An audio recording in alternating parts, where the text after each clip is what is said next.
جنوب مشرقی یورپ میں جزیرہ نما بلقان پر واقع ایک خوبصورت سا ملک البانیہ واقع ہے، جس کے مغرب میں ساحلی پٹی ہے۔ اس کی سرحد شمال میں مونٹینیگرو، شمال مشرق میں سربیا، مشرق میں مقدونیہ اور جنوب مشرق میں یونان سے ملتی ہے۔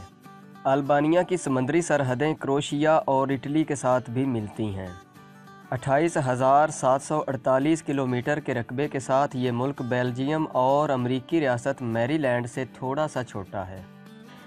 2020 کی مردم شماری کے مطابق اس کی آبادی 2.838 ملین افراد پر مشتمل ہے۔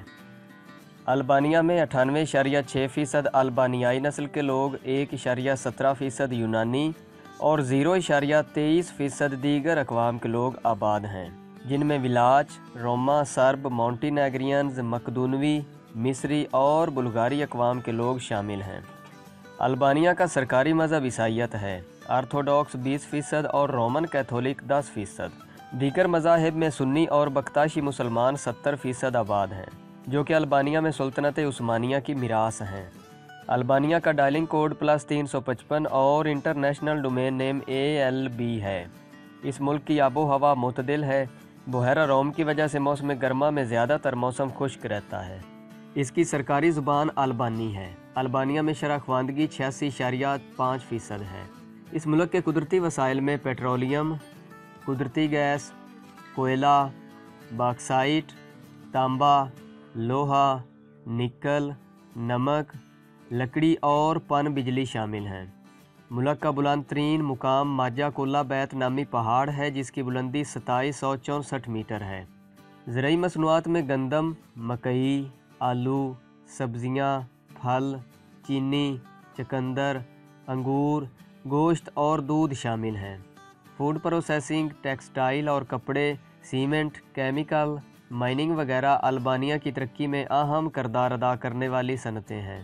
البانیہ ٹیکسٹائل، جوتے، خام تیل، سبزیاں، پھل اور تمباکو برآمد کرتا ہے، جبکہ بھاری مشینری آلات اور کھانے پینے کی اشیاء درآمد کرتا ہے۔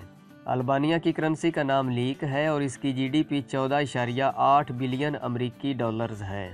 البانیہ میں دو اہم زبانیں بولی جاتی ہیں، ایک جنوبی توسک اور دوسری شمالی گھیگ۔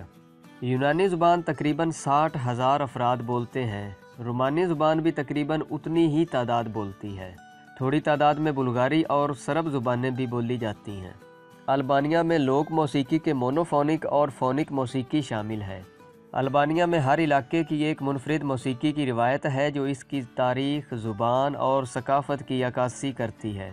پولیفونک موسیقی جنوبی البانیہ میں پائی جاتی ہے۔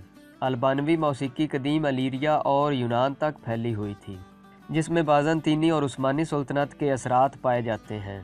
البانیہ میں دیکھنے کے لیے بہترین مقامات میں سکندر بیگ اسکوائر، سارانڈے میکوریسی کیسل، بیرات کیسل اور Onufri National Museum, Gjirokaster, Durres Roman amphitheatre, Durres beach اور بیتھروتم مشہور مقامات ہیں۔ البانی ایلپس، یہ پہاڑ البانیہ کے شمال میں ایک شاندار پہاڑی سلسلہ ہے جو البانیہ، کوسوو اور مونٹینیگرو کے ساحلوں پر پھیلے ہوئے ہیں۔ سردیوں میں ان پہاڑوں کی سیر نہیں کی جا سکتی کیونکہ پہاڑی سڑکیں برف سے ڈھک جاتی ہیں۔ البانی ایلپس کی خوبصورتی بہت دلکش ہے۔ البانیہ کے دارالحکومت میں رنگ برنگی عمارتیں اور اسٹریٹ آرٹ خوبصورتی اور دلکشی کا مجموعہ ہیں۔ البانیہ کا ویزا حاصل کرنے کے لیے آپ کے پاسپورٹ کی میعاد 6 ماہ ہونی چاہیے۔ آپ ویزا بھی اپلائی کر سکتے ہیں، جس میں 15 دن لگ سکتے ہیں۔ اس کے بعد آپ کو ویزا جاری کر دیا جائے گا۔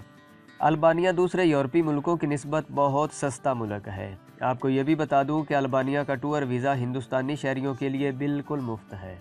اس کے علاوہ ہر وہ شخص جو البانیہ میں 3 ماہ سے زیادہ کام کرنا چاہتا ہے، اسے یہ ملک ورک پرمٹ فری جاری کر دیتا ہے۔